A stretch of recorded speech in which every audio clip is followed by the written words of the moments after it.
Saudari-saudaraku yang terberkati, apa kabar? Semoga Anda tetap bersemangat dan bersukacita oleh karena iman kita kepada Yesus Kristus Tuhan. Pada hari ini Minggu 27 Februari 2022, hari Minggu biasa ke-8, disajikan kepada kita sabda Tuhan dari Injil Lukas bab 6 ayat 39 sampai 45. Dari kutipan sabda Tuhan yang ditawarkan kepada kita, ada dua kutipan sabda yang ingin kita renungkan pada kesempatan hari ini. Yang pertama adalah dari ayat 41 sampai 42, dikatakan demikian. Mengapakah engkau melihat selumbar di dalam mata saudaramu, sedangkan balok di dalam matamu sendiri tidak engkau ketahui? Bagaimanakah engkau dapat berkata kepada saudaramu, saudara, biarlah aku mengeluarkan selumbar yang ada di dalam matamu, padahal balok yang di dalam matamu tidak engkau lihat?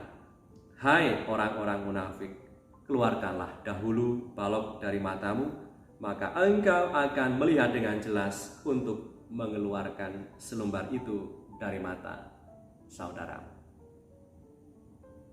Saudari-saudaraku yang terberkati, dalam peristiwa kehidupan sehari-hari kita seringkali lebih asik membicarakan kekurangan, kejelekan orang lain daripada kita membicarakan kehebatan dan juga kelebihan-kelebihan yang dimiliki oleh saudara-saudari terdekat kita. Dan sebaliknya, kita pun juga seringkali mengalami bahwa segala kelemahan, kekurangan, dan ragam macam kekurangan yang kita alami, yang ada dalam diri kita, membuat kita lalu menjadi rendah diri dan minder. Saya tidak sepintar dia, saya tidak sekaya dia, saya tidak sehebat dia, saya tidak seterkenal dia, saya tidak banyak dibutuhkan seperti dibandingkan dengan dia, dan seterusnya. Hal itu bisa terjadi karena kita lebih banyak membandingkan kepandian atau kelebihan yang kita miliki dengan orang lain tanpa membuat perubahan sudut pandang. Atau sebaliknya, kelebihan dalam berbagai bidang, kalau kita tidak hati-hati, bisa membuat kita jatuh kepada kesombongan dan menutup diri dengan segala kelemahan dan kerapuhan yang dimiliki oleh orang lain, dan kita seringkali menjadi jengkel, menjadi tidak sabar dengan adanya kerapuhan, kelemahan yang dimiliki oleh orang lain. Maka saudara-saudariku yang terberkati, ketika kita merenungkan sabda Tuhan hari ini, bukankah akan lebih baik jika kita bisa saling melengkapi dalam kekurangan yang kita miliki, dan juga bisa saling berbagi dalam kelebihan yang kita miliki. Saudari-saudaraku yang terberkati, pemahaman kita yang sangat terbatas terhadap orang lain berakibat pula pada penilaian kita yang terbatas pula atas orang lain.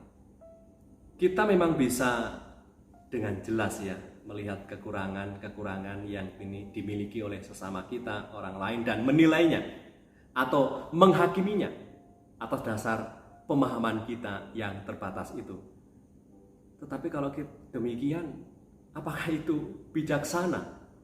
Kita dengan penilaian kita yang terbatas, pemahaman kita yang terbatas, lalu kita bisa menghakimi orang, bisa menilai orang seperti ini dan seperti itu. Apakah itu bijaksana?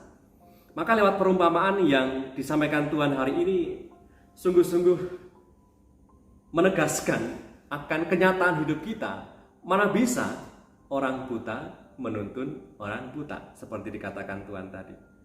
Kita masing-masing itu punya sisi kebutaan, sisi gelap dalam level tertentu terkait dengan pemahaman kita. Dan dalam sisi kebutaan itu, dalam sisi gelap itu, kita hendak menilai dan mengarahkan orang lain yang sama-sama juga memiliki sisi kebutaan dalam ragam macam level dan bentuknya.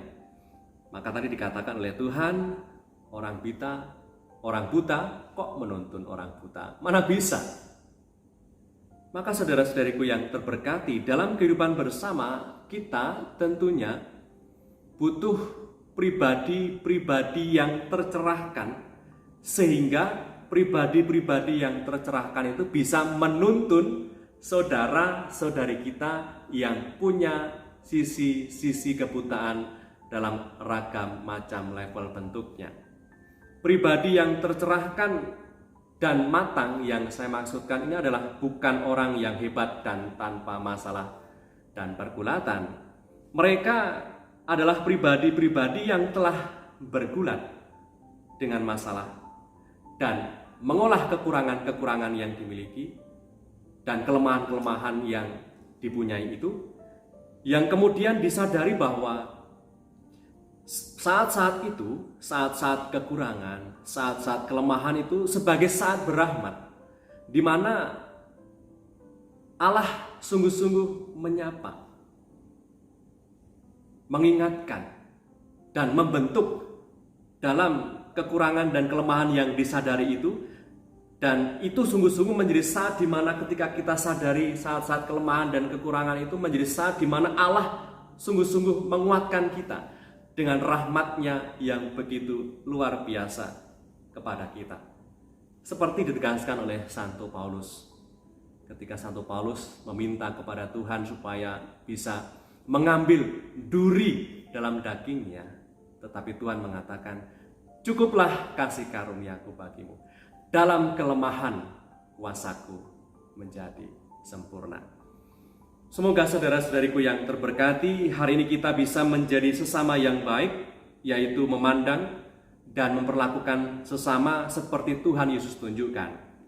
Pandangan Tuhan jelas berbeda dengan cara kita memandang sesama. Tuhan kita, Yesus Kristus, akan melihat dengan jelas ke dalam setiap hati dan dengan penuh belas kasih kepada setiap orang, kepada kita.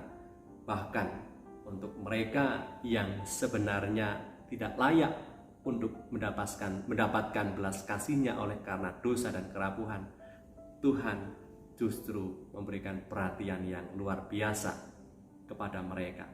Terlebih kepada mereka, kepada kita yang mengenali kekurangan dan kerapuhan kita, dan di saat itulah Tuhan melimpahkan berkat-Nya. Marilah berdoa. Dalam nama Bapa dan Putra dan Roh Kudus. Amin. Allah Bapa Maha Baik, kami mohon berkat-Mu supaya kami mempunyai hati yang bening, pikiran yang jernih, agar kami tidak mudah berprasangka buruk dan menghakimi sesama kami. Semoga sikap yang kami tunjukkan hari ini menjadi pelita penuntun bagi sesama untuk bisa mengenali hadir-Mu di tengah dunia kami. Dengan pengantaran Kristus Tuhan kami, yang hidup dan berkuasa bersama Engkau dalam persekutuan Roh Kudus, Allah sepanjang segala masa. Amin. Berkat Allah yang Maha Kuasa turun atas kita semua, Bapa, Putra, dan Roh Kudus. Amin. Saudari-saudaraku yang terberkati dimanapun Anda berada dan dalam situasi apapun hidupku, tetap semangat, tetap optimis, and stay calm with Jesus.